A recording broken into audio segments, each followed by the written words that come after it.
Hey guys, Adam Fenig here, Fenig Equipment. Today we're in the shop and I've got a Kinze 12 row 2600 behind me. This just came in this week. I want to go over some of the details that we're doing on this thing.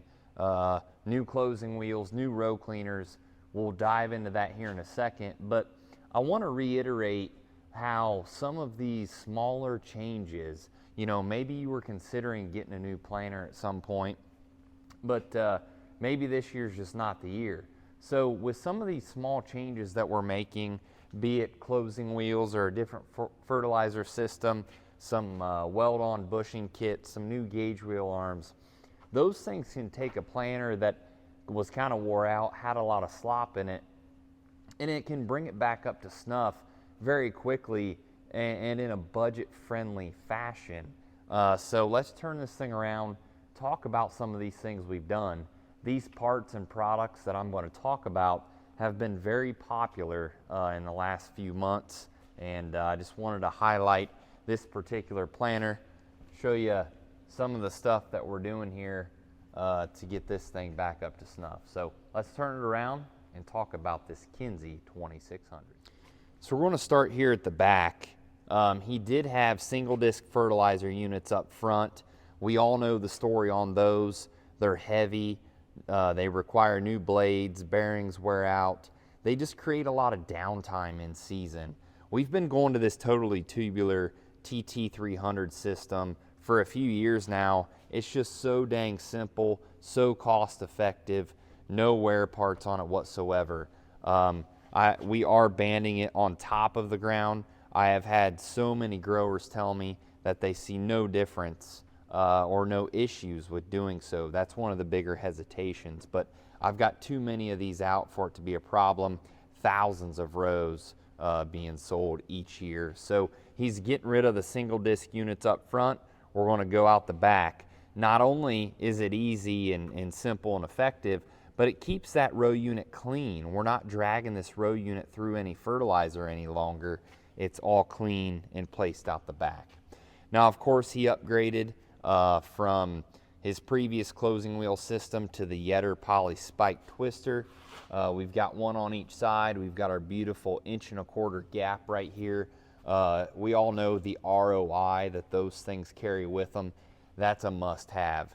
Now, when we were tearing into this planter, we found that there was a lot of slop in this closing wheel tailpiece here.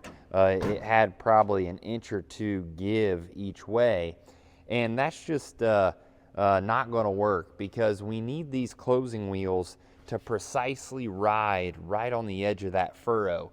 We talk about that 1.25 inch gap and how important that is. We want these blocks of the lugs to ride on the edge of the furrow, and if your tailpiece can slide either way, that's just not going to work.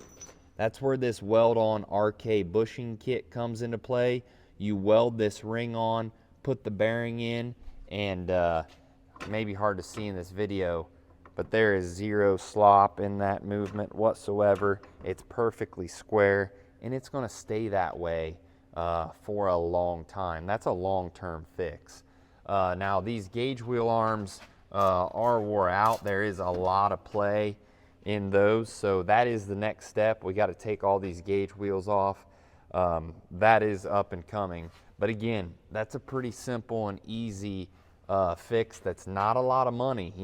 These changes that we're making here, we're not spending $3,000, $4,000, $5,000 a row on certain things. We're doing some smaller things that are basics. It's kind of back to the basic stuff here to get a planter back in tip-top shape.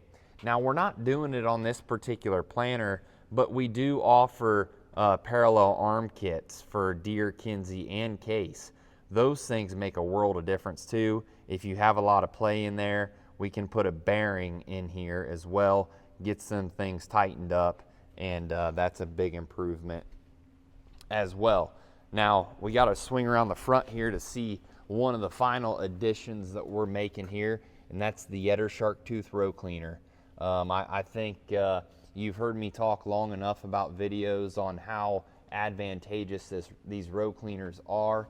Not only are they going to peel that residue back out of the way, give those seed disc openers a clean path to place the seed down into, but it's also very important when those closing wheels come through to get that seed trench closed up, that there's not a amount of residue to where they can't close that. But not only that, it's going to have a clean path for that fertilizer out the back to get that fertilizer into bare dirt. It can soak down in there, get absorbed by the dirt, and they have a big job. And these are the Eder floating shark tooth row cleaners. Now, some additions also are these red ball kits that we're adding here.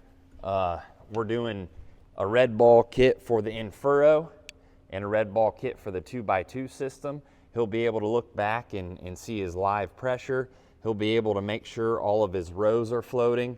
Again, that's a must. He was running this before with a squeeze pump, and we're upgrading that to an electric 7-gallon-a-minute pump on each system, and he's going to be running a Benco motor driver up in the cab to control his pressure and his rate. So when this planter's done, it's going to be pretty dang handy. And again, I wanted to talk about these additions and improvements that we're making because they carry so much ROI. Well, there's hundreds of additions that you can make to a planter, but sometimes it's not always the year to do so. But when you focus on the basics and make some of these minor tweaks, it changes the entire performance of the planter. When your closing wheels can properly be adjusted, when they're running straight, when your fertility is not creating issues, not plugging up, not wearing out bearings mid-season and making you stop planting corn, you're losing efficiency there. You're getting tight gauge wheel arms that allow for true ride. You're getting row cleaners that clear the path, and it all encompasses together to get a planter that's clean, easy to use, and super efficient. So that's what we're doing today, doing some work on the 12-row 2600, getting this thing back up in shape and dialed in. So if you're interested in any of these products, give us a call. If you want us to get your planter in the shop, we'd be happy to do so. Thanks for tuning in.